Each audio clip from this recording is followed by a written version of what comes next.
Hello, everybody. On this cold, rainy night, this is Teresa. Want to welcome you again to Destination Mountaintop. And you guys, give me some comments on what you thought of the intro. I know that it was a little skippy. I kind of got to get my timing right, but I'm so proud of the little intro. And if you're watching this, please don't forget to like, follow, and share. Whether you're on Facebook, YouTube, or Twitter, please like, follow, and share. I'm trying to build this platform. And there are people out here with stories like these two guys right here. And we are going to get the gist of it all. And tonight is the last Saturday in February. We've had a whole month of foodies, everything from dessert to succulent to barbecue to catering, and we're going to end it out with The Forge. Don't you just love that name, The Forge? It sounds like Vikings. I love it.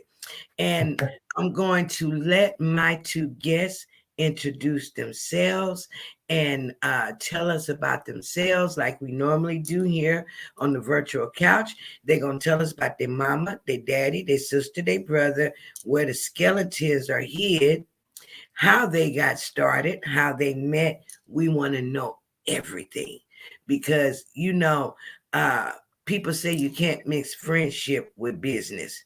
That's not true. People say that friends will always betray you. That's not true. What is true is that good friends, loyal friends, people who know you, you can count on one hand. And that's true. And if you can count 5, you're very lucky. And those people stand with you no matter what. Those are the people that when somebody comes and say, Teresa did so and so and so, they can look at you and say, you know what? She probably did because she crazy. Or they can look at you and say, get out of here with that. That's not even her character. And they stand for you. A friend opens a door for you, not closes it so that you can't get through. But we have these two gentlemen right here, and they are going to introduce themselves right now. So I'm done talking. I'm turning it over to you guys. Hi, Teresa. Thanks for having us. I'm David Johnston. I'm Carl Morgan. And we have the food truck, The Forge TXK, that we're normally downtown in. Any specific questions for us, or you want to tell you where we start our friendship? Yeah, we go back a long way. We first officially met in 7th grade. Wow. We had every class together except 2. And when we were back in the A day, we were in gym, and I turned around and looked at him and asked him if he was following me. And he said that he wasn't. And then that was our introduction. Told him my name. He introduced himself, and we've been friends ever since. Wow. That is so neat. So since 7th grade. So when did you guys find that you had food in common? Well, that's a tough one. For years, we've loved the idea of starting a restaurant / bar grill type place. And a couple of years ago, we got pretty far along in the process, and then COVID hit. And we decided, well, it's probably not the best time to start a brick and mortar restaurant. Yeah. And so we kind of put it on the back burner, and a year went by, 1.5 years or so, and then we decided, David mentioned a food truck, and we kind of rode that around for a little bit, and finally decided, let's do it. I love to cook. I've been in the restaurant industry I have been for a long time. So I get the customer service aspect of it. He likes to cook. I figured I could sell us cooking maybe, and we could do something for downtown Texarkana. Okay. We're not born and raised here, but might as well have been because we've been here since Definitely a very raised. early age. Yeah. Okay. That's what I feel like. I'm an original Texarkana, and I've been here 30 plus years now. So this is home, and this is where I came and I rooted in. And I go visit, I go travel, but I long to come back home. And I love that. It's city, but it's small town feel too. And you get to know everybody and know somebody who knows everybody. So I love that. The first time I saw cars pull over to respect a funeral, it just did something to my heart because you don't see that in the city. And it's just certain things that we do in the country that you just can't buy. And I love that. So where are you originally from? I was born in Dallas. Growing up, we actually moved around quite a bit. Dallas, Houston, Kansas City, and I guess it was probably third grade whenever we made the move to Texarkana. After I graduated high school in '97, then my folks actually moved to Minnesota. Wow. Yeah, quite a change from Texas. Quite a change. I moved up there for a few years, and then Texarkana, once again, it's my home. I ended up back here. Yep. I've been in Texarkana since 6 months old. I was born in Winfield, Kansas. So I'm Texarkana. You're a Texarkana. You both are Texarkanans. So what? I know that a lot of people, COVID, the COVID pandemic, really did affect their business, and either you were able to make the shift or you weren't. And you guys successfully made that shift from brick and mortar, as you said, to the food truck. What attracted you to, do you guys sit down and have these discussions like, how did you come up with, let's do something to help downtown Texarkana? Where did that come from? We love the downtown area. We love the history there. We love the way that it's growing, and we love the thought of being there from the beginning. Yes. As far as to us, downtown isn't finished. It's still growing. Oh no, it's a lot to do. Yeah. Wow. And we love the idea of being there from the beginning. It just being on the ground floor and the growth of the entertainment district on both sides now. Yep. We really want to support local businesses. And right now, there's a lot of them kind of popping up down there. It's nothing that's really going to be franchised or anything like that. It's all folks-owned businesses. Yeah. And these are people like you and me making money off doing what they do. So we really wanted to support that. We wanted to get into the food truck. So that way, eventually, we could get into a brick and mortar. We never got into that store because COVID. So, like I said, we brainstormed. And what do the conversations look like? They're dumb. We talk about everything.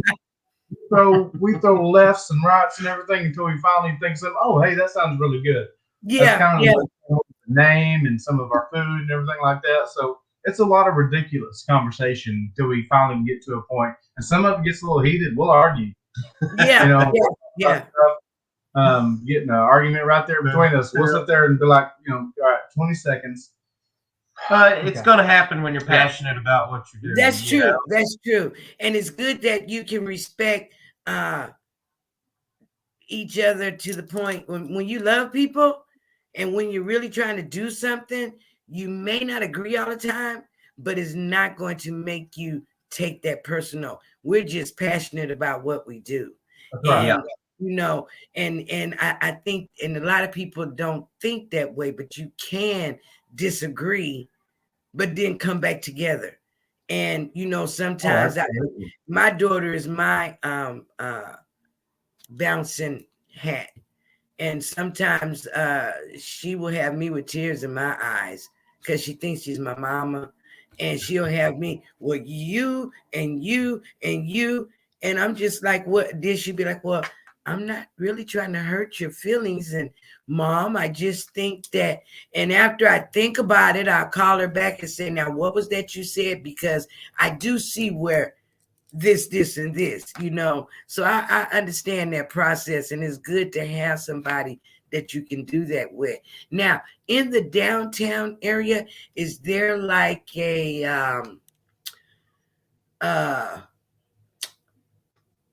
how do you know what's going on? Is there like a committee or council or something that specifically deals with downtown?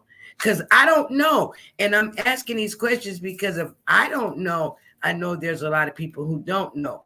Actually, when I came down there for the MLK Day, I was surprised to see all the growth down there because and it's right. I mean, I live like 5 minutes from the downtown area on College Hill, but I rarely make that turn to go downtown. And I was just surprised. And so can you enlighten us on that? We normally just look on Facebook at everybody that we know is downtown. We try and check their page if there's any events going. Yeah, I mean, definitely a matter of making contacts. That's true. You have a finite amount of people who work with things downtown. Different of the businesses downtown. But everybody, from our experience, is super friendly and super helpful. Everyone they want to see downtown grow as much as we do. So anybody that has anything to do with downtown is very supportive. I've not come across anybody that doesn't want us to succeed, or anything like that. Go ahead. Mm-hmm. It's just a matter of for us. I mean, and we're still making contacts downtown. Mm-hmm. But like I said, the people that we have dealt with, everyone is. I mean, it's like a big family. Yeah. So just a matter of getting out your shell and making contacts. Because just from that day and meeting you guys and going around meeting all the vendors, and what I love is everybody who I've made contacts with and everybody who I've interviewed, we are still in touch. And they'll let me know when things are going on and this is going to happen and this person is doing this. And I'm like, oh, great, this is cool. I feel like I'm part of the club now. And it's awesome because with my big mouth, I'm really shy. But it gives me an opportunity to meet other people, and I love it. What kind of food do you specialize in? Well, that's a tough question. We get asked that a lot. Yeah. As far as like what kind of food. We consider it Americana just because. Yeah, almost like a fusion. Because we're not necessarily barbecue, although we do sell pulled pork, but we also have a variety of proprietary recipe egg rolls that we make and sell. And that's not your traditional anything as far as because they're not Asian egg rolls. The only thing that's egg roll about them is the wrapper. Everything else is just meat inside. Then we have our grill press sandwiches. We have our alloy fries, which is bed of fries, meat and cheese, and our slag. Our slag is kind of our trademark as far as we disassemble Brussels sprouts and we'll flash fry the leaves so they're not little Brussels sprout chips, and then we'll season them with ranch seasoning, and then put that on top of the. That like sounds Brussels so sprouts? good. That Now- sounds so good because I'm a vegetable lover. No, So yeah. you guys kind of you sound like, well, I like to cook too, but I'll take the recipe and I'll try it your way first and I'll taste it. But then my mind says, what if I do Yeah. this? What if I fuse this African seasoning with this Mexican recipe with this? Oh, I remember when I was in Belize that they did this. And I kind of do a fuse of like you say, it's a fusion, it's Americana, because Americans, when you hear the term Americana, when I hear it, it is just that one thing that Americans do is we have a tendency to we'll take a thing and we'll make it our own. Yeah. Pull from all sources. I like that seasoning. I like this vegetable. And what if we do this? And it's like we pull from everybody, because aren't we just a big melting pool? Oh, A big absolutely. melting pot of individuals, of different cultures and different ways of doing things. And I love yams, the African yams. Yeah. And I love those in my soup and stews because they're more hearty than potatoes. Yep. And I just love it. And, different ways you can cook different things. And some things is like, nope, I can't do that one. But I love that. And I will be coming to everybody's truck to try some food. Do you have plans on going brick and mortar? We would love to at some point in the future. Yeah. Right now, do we have any definitive plans? Not necessarily. But we're just now 6 to 7 months in our truck. Right, We want to right. have some fun. We want to, hit up some venues and attractions kind of in the state of Arkansas, possibly, whatever we got going. We got the John Ford Festival we're going to be doing. So we'll be traveling a little bit for that. We want to do some stuff like that before we get locked down into the brick and mortar. But even at that, we probably cater with the truck afterwards. But right now, we're just having fun in the truck. Yeah, I think the truck is a good idea, and I'm seeing a lot of people kind of go that route. But each truck has their own identity and personality, and that's what I love. And you get to go, if you're at an event and you're a foodie, you can actually go to each truck and taste something different. Yeah. What's your signature dish? It would probably be our Brussels sprout slag. We kind of use it in multiple items that we sell. It's a topper for our what we call our Alloway fries. We use it in our chicken sandwich, which we call the bok bok. You can purchase it, individually as well. Just slag by itself. But I guess that's what most people usually come back for, or not say come back for, but it's different, and it gives that. It's like, wait a minute, I'm looking for a certain flavor, and that's the flavor that I'm looking for in my mouth, because it's different than anything that anyone's doing. And I love that. Bigger things. We didn't want to compete with anybody else out there. We want to have our own thing where we can set up with a bunch of other food trucks, and they're not worried about us selling the same thing they are. Yeah. No. Everybody does something different, and that is so cool. Where do you be? What's your usual place that you're parked, or where can we find you if we want to come and try some slag, which is such an unusual? See, that sounds Viking-y. Slag. Yeah, it's a black term. Yeah. Yeah. So normally we're down at the East Front Street parking plaza. So it's 345 East Front Street. If you need to type, look it up. But we're normally out there in that parking lot. Right now, Tuesdays through Fridays and Saturdays if we decide on it, kind of. Yeah, it depends on what we look like with food and through the winter. We kind of started doing more lunches. When we first started, it was really just Friday and Saturday evenings. But as it got colder and people weren't out walking around as much downtown, so we started doing lunches as well. And lunches have been good for us. So we did sign up with Uber Eats. Yes. So you can go to Uber Eats and have it delivered, to you. Okay. So we okay, look, now I'm old. So Uber Eats is what exactly?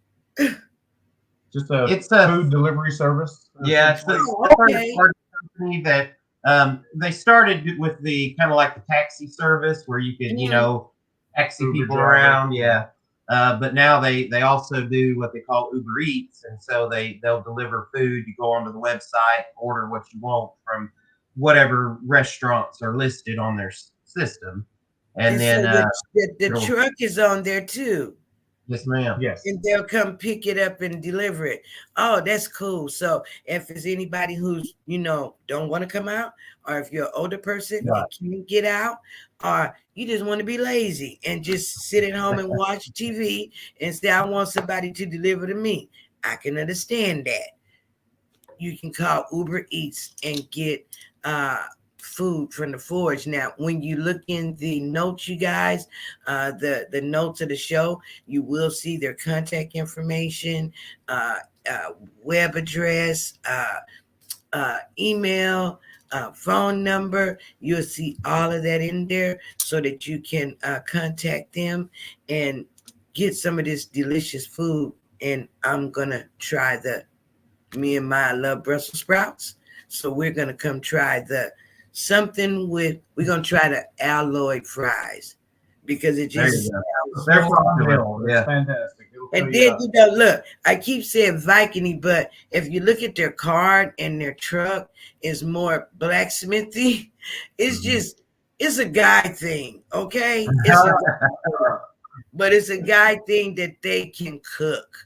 And if you got a man that can cook, I have a son-in-law that cooks, and one year he went on strike, and everybody was like, in the end, would you please go talk to your son-in-law and beg him to cook? Because he loves me. Bird, please, come on now. We waited all year. You know everybody's been waiting for you. And he cooked. But he cooked so good. Oh my God, he could open a truck. But there you go. Yeah. But what do you guys be out there like in the summertime when the nightlife is going, when the clubs let out? That's the plan. We hadn't been out really in the summer yet. Again, we've started September. 6 months. 6 months ago. Y'all ain't had a chance to get your feet wet with that yet. Okay. Yeah. And I can we've had a few warmer days. Like I said, when we first started, there was a lot more foot traffic downtown. Yes. And then as the temperatures kept dropping, most people, for the last month, 2 months or so, they'd come downtown and go directly into the building that they were coming downtown. Yeah. Wait till it warms up, and I don't know. It looks like we're never going to get spring, and I'm never going to get to start the garden. But I could just see this summer, like all the trucks parked in the middle of the street during the nightlife, and people able to come, and it's just going to be a wonderful thing.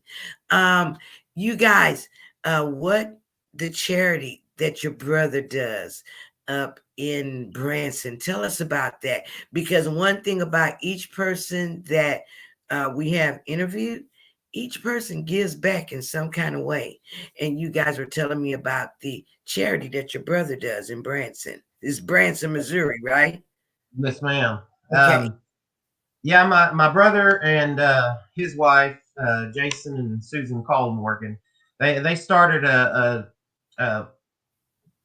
what's the word I'm looking for? Not charity, but anyway, a foundation. Mm, It's called Hope of a Nation, and what they do, they work a lot over in Mozambique, mm, uh, and they're a Christian organization, mm. but what they do is help to empower and build the people up there so that they don't have to rely on outside sources for Yes. assistance. And um, Mm, but they have multiple people that they have helped put through school, mm. multiple ones that have gotten their doctorates, and now they're doctors over there. um, of course, it's not just Mozambique that they work in, um, but that's kind of where it all started. They Yeah. started out as missionaries, and they met some people over there, and just loved them, became family with them, basically. And during at the start of the pandemic, three of the guys over there that they work with had Mm. came over here, and they were stuck here for like 8 yeah, months. they got stuck here because of Wow. the pandemic, and they couldn't get home. And anyway, we got a lot of time to visit with them, and we just love them. I mean, they're just Yeah. good. We still keep in touch. Yeah. Their kids message me, and we chit chat, and I mean, it's just it's a family. It really is. Yes. Um, Yes. but they, like I said, they do a lot over there. Mm. They have a website. I believe it's hopeofanation.com, or I'm sorry, .org. It is because I tried to click on the picture to download it, and it went Okay. straight to the website. And there's a lot of information there, so that Yeah. if you guys, check it out, and it's, you want to be a part of helping to undergird them and what they do, you can see what they do. I keep saying, and I'm gonna say it again: stop thinking local, think global, because it's going to take all of us and this whole world standing together to make a change. And people will say, well, why do you make a difference? I wear orange a lot because of human trafficking, of the gender disparity that goes on in the world. Is the color to represent that. There's a word for it, but right now my mind is blank on that. But I'm clear on why. And when you look at the gender-based violence, that's what it's called, gender-based violence. And it's because in so many parts of the world, and even in our world, women are still looked at as property. They're still looked at as second-class citizens. And the atrocities that you see done to women in some communities feel like this is normal. And this wearing of this little color is just a act of standing in solidarity and speaking out, speaking out on it. This is my baby. This is what I love. And particularly, I really stand against female genital mutilation. And it still goes on. It still happens here in the United States.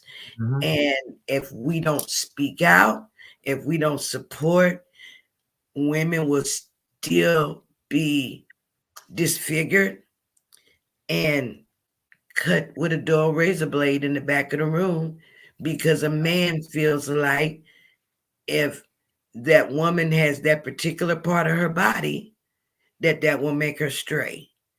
And that is so stupid. So we have to think global. And I love that each one of the people who I've interviewed has a global view and has these babies that this is my baby, this is what I give back to. And that's beautiful. That's beautiful. Yeah, we Okay. took a trip up to Branson, Missouri in November. Took the truck up there. They were having a fundraiser event, to raise money for their organization, and so we had the truck out there, and it was a lot of fun. It was. It really was. It was a lot of fun. Wow. So we that is did all a right. sales, went to the organization, and Yeah. it was a lot of fun. Do you It was a guys long trip. It was a long trip. do you guys think that you ever want to take a trip over there? Oh yeah, I would love to. That's right. Do I ever see it happening? I don't know.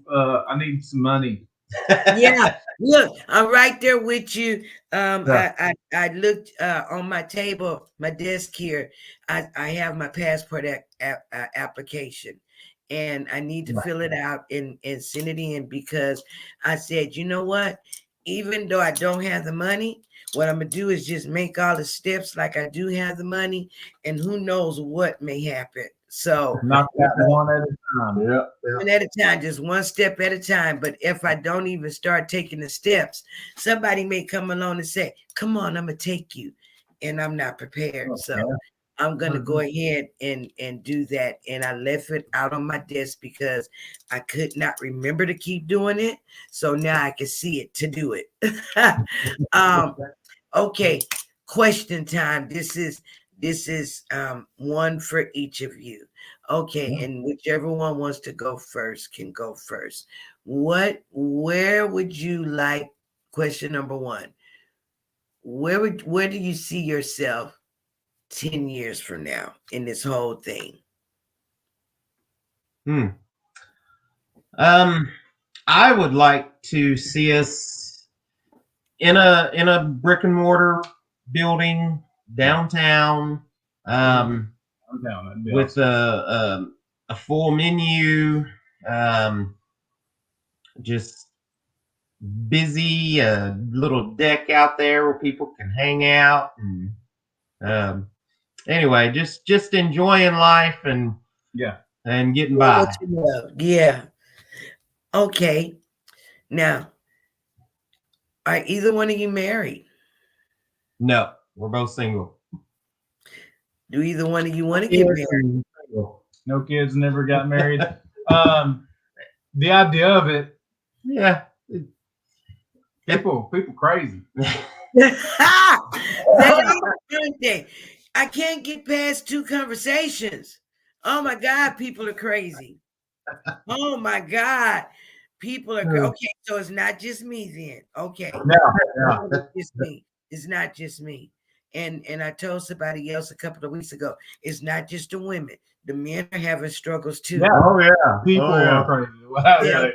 That you said. If anything ever did happen, I would hope it would be developed from short to long-term friendship where you've gained each other's trust, but immediately, nah, you can kick rocks. I'm not after anything immediate like that. Working on the business, can't even get the conversation part of it, to let alone develop a relationship part of it. Yeah. And it's sad out there. Been single all my life, and I'm so just set in I can come and go as I please. I don't have to answer to anybody. I don't, and so it would be hard to. It would take a very special person, Yeah, I understand. Yeah. Look, totally right there with you. Totally, I understand. Okay, worldviews. What do you think about what's going on in Russia right now? I mean, in Ukraine. It's scary. It's horrible. It's sad. Yeah, I mean, it's scary. It very well could change our entire world. Yes. And there's no way to know what direction it's going to go in. I mean, we know in the short term it's going to change our lives. We know it's going to affect prices on gas and supplies. We haven't even come out of the supply chain issues from COVID, and now we're going to be hit, once again by this. So it's scary. The unknown is scary. And what kind of gets me is that with all of it, with COVID and with this going on, we knew it was going to happen, but why didn't we prepare? Right. And I keep saying, I was telling my daughter today, this could very well, especially if China actually does back up Russia, this could very well lead to war on American soil. And I think people don't think that, oh, we're invincible, nobody will come here. Right. Yes, they will. Because these guys that are in the game now, in the playing field now, they really do believe they're invincible. And they really do want the world. So you're right. It's scary. And it's already affecting the short term. And even going to Walmart today, the shelves were kind of empty. And a lot of things are not there. Right. And I'm like, I wonder if people are really noticing this, that we haven't recovered from the, okay, last question. Now, what do you think about the masking and now being told we don't have to wear our mask if we're indoors, no matter if we're vaccinated or not? And like you say, you've already had a stint with it. What do you think about it? Me personally, I'm more of a it's your decision. What you feel is best for yourself. Now, if I went into a business, I mean, to be completely honest, I mean, I didn't wear a mask unless I went somewhere that required a mask to be worn. I wouldn't argue. I would put a mask on. If I wanted to go into this place and they wanted a mask, I would put a mask on. Not an issue. Just respect their wishes. Right. Yeah, exactly. But I didn't wear one other than that, if it was required. Now, if I didn't go anywhere while I had COVID, so I didn't, I didn't go anywhere to spread it around or anything. But I mean, if someone knew that they had it, and I mean, they should be masking themselves to protect. And they don't. Knew 100% had it. But as far as that goes, I didn't see that it was the savior of us as it was portrayed by some. You know what I mean? Especially there was no specifics on masks. All it had to be was a cloth covering. Well, I saw some that were pretty sheer that weren't doing anything. It's like, this is not helping anything. And I don't know, the whole thing on COVID, and David sitting over there, he's letting you do all the talking, and he's just nodding in agreement. But and the reason I'm asking these different questions is because it's good to know people's views, people's minds on things. You never know, it might be some lovely young lady out there watching saying, oh, maybe, just maybe. Don't sprinkle that dust over there. I keep that juju to myself. Okay. I keep that juju to myself. David.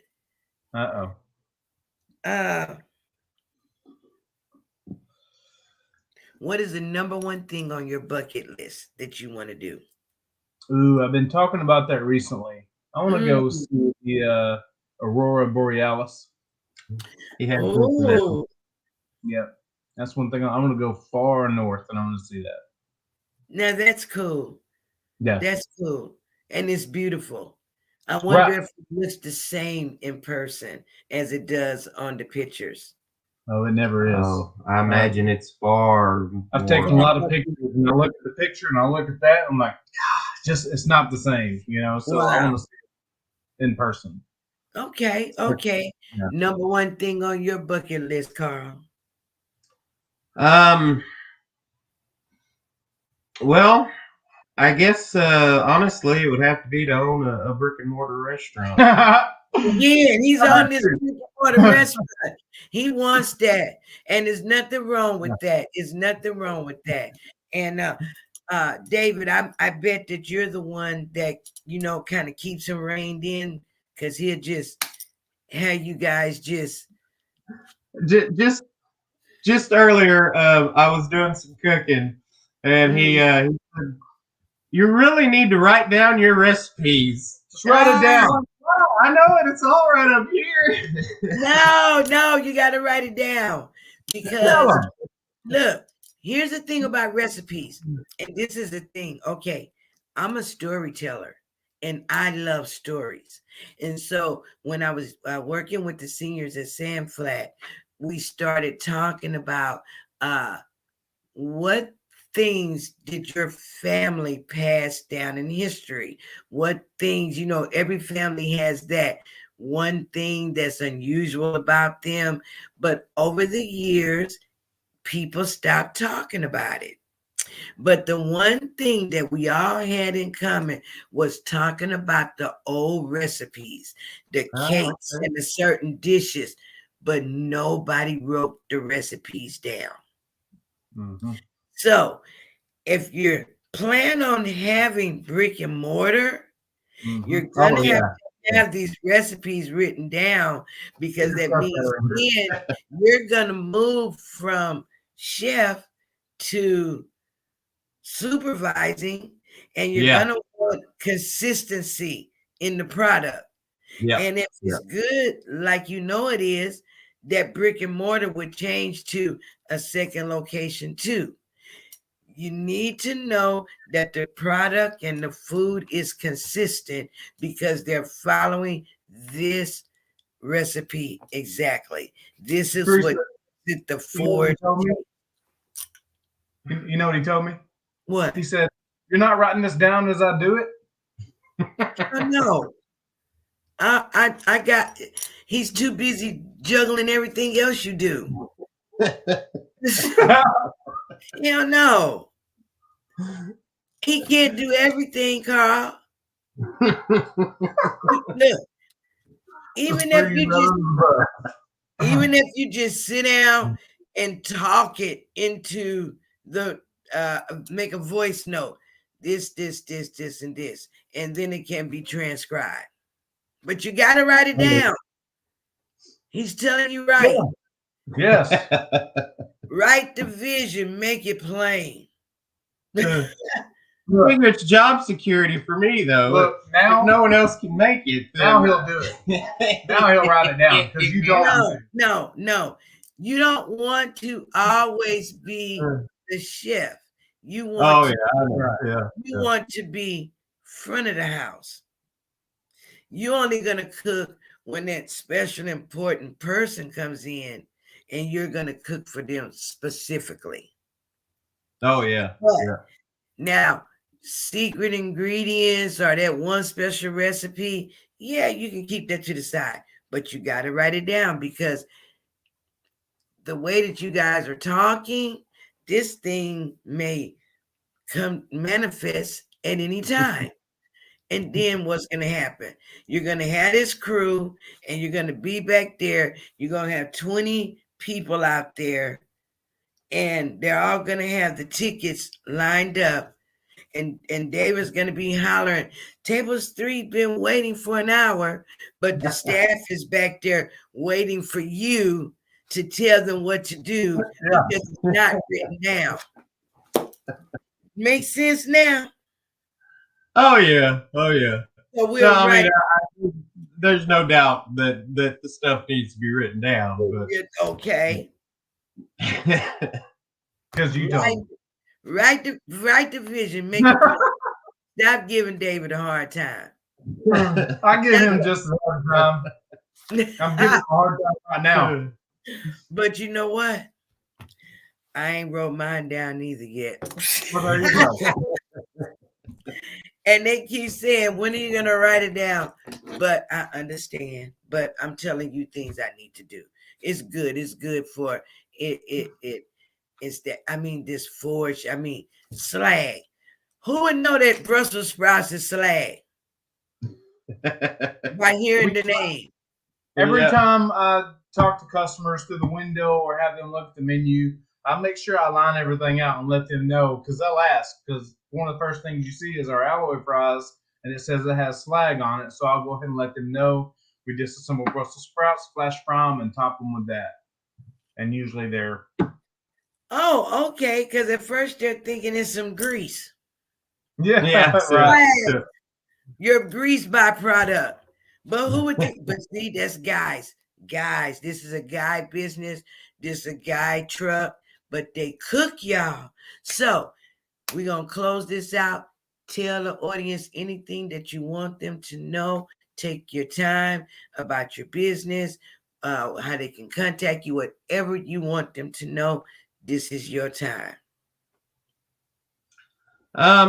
Well, you can visit us at www.theforgetxk.com. We do have all of our phone number and information there. We are setting that up. Well, actually, I guess we already have set it up to actually order online for pickup through our website. Yeah, we use Square, so we're going to have our page on Square where you can order for pickup. That way it'll be nice by the time you get there. Other than that, all I can think of is be kind. And love everybody. Give everybody a break. Everybody has tough times. Just don't be mean. Not to us, just in general. In general, yes. Yeah. David. One of the biggest things that I can think of is when you go shopping, try to keep it local. I mean, there are people out here working harder than any CEO's ever worked.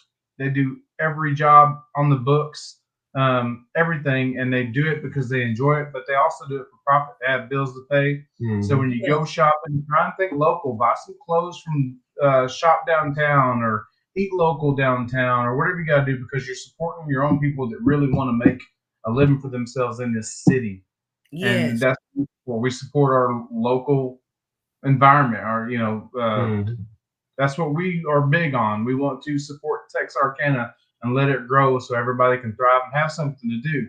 Since COVID shut down a lot of things like the mall and everything, downtown has been pretty busy with the shops they do have. So you can see that in the new shops that are coming in. So just think if local. You haven't been downtown in a while, go downtown and check it out. During the day and at the bar scene. It'll blow your mind. And it's a different place than it used to be. There are plenty of boutiques down there to shop at and all kinds of stuff. So be sure and check it out.